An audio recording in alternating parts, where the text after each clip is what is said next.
How's it going, YouTube? So it's November and it's starting to cool down, but if you live in the South, you know there's still time to get away with riding around without the doors or top on your Jeep. So in today's video, we're going to be talking specifically about the TopLift Pro door cart.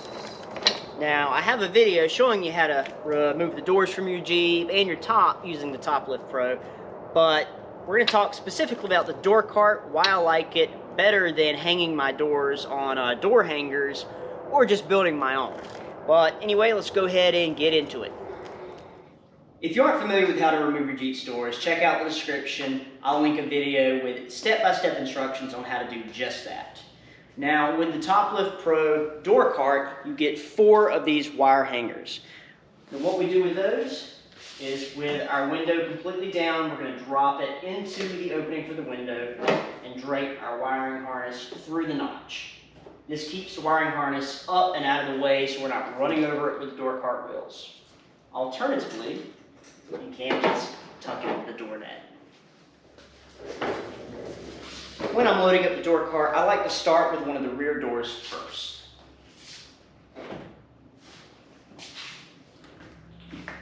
Just drop the door between the rubber grooves.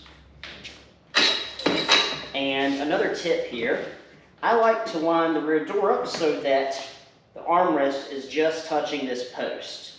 If you have it too far back, the armrest will splay out against the post and you won't be able to secure the doors with this latch. By doing the rear door first, now we know where we can position the front door.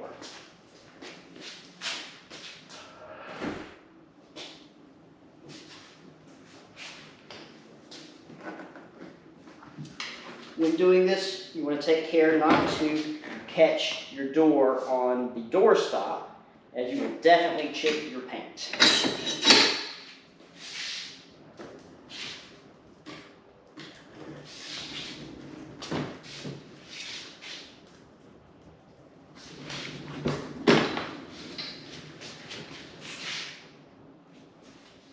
Moving to the other side of the Jeep, we're just going to line up our front doors and our rear doors on the cart.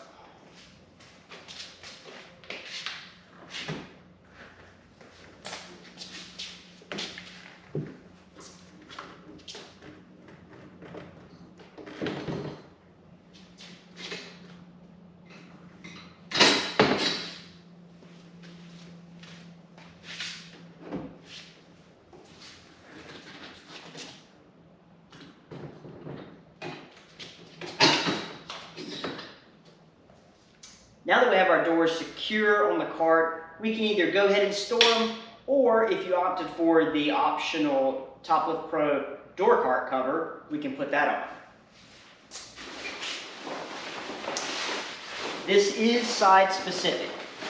One side is going to be angled to account for the front of the doors here. So make sure you have the square side on the back. The angled section is going to be where the drawstring is.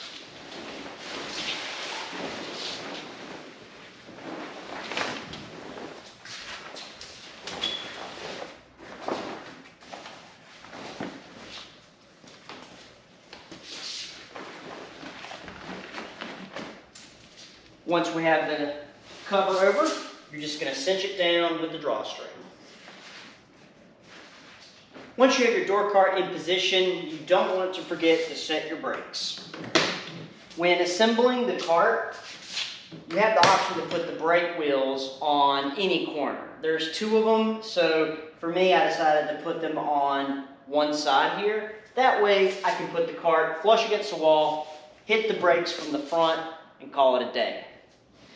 Now that I've shown you how to use a TopLift Pro door cart, I'm going to tell you why I use it. Prior to having the door cart, I used these Jeep door wall hangers. These are solid. You just drill into some studs and mount them. They work. They're fine. However, I have a 4-door Jeep now. That's 4 doors. I have 3 vehicles that I keep in this 3-car garage, so all the clutter gets pushed to the walls.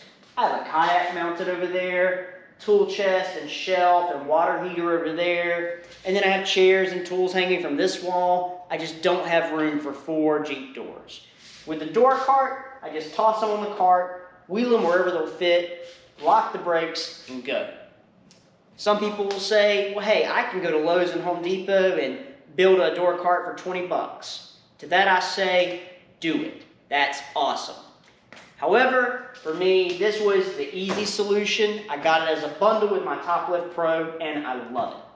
If you have any questions or comments, you know where to leave them. Thanks for watching.